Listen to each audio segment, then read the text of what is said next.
Welcome to our channel. Today we how to connect Figma auto layout for consistent brand cards, detailed guide step by step clearly. Begin by opening your Figma project.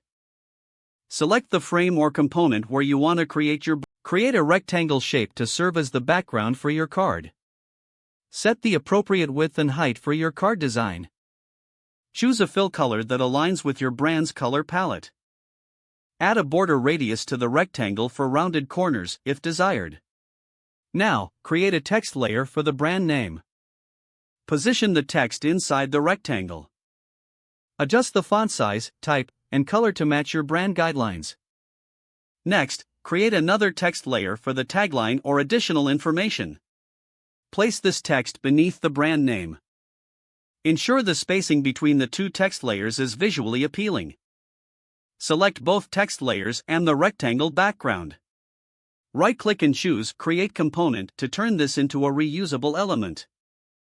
Now, with your component selected, navigate to the right-hand panel. Locate the Auto Layout section and click on Add Auto Layout. Adjust the padding settings to control the spacing around your card elements. Set the spacing between items to ensure clarity and legibility. If needed, adjust the alignment to center the text within the card.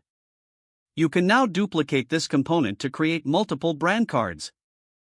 In each duplicate, simply change the text and colors to fit different brands.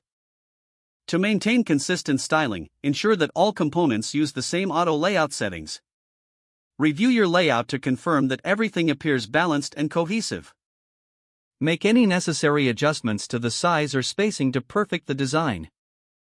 Once satisfied, you can export your brand cards in the desired file format.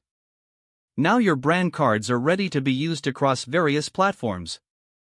If the page does not load, refresh the browser or try again in a private or incognito window.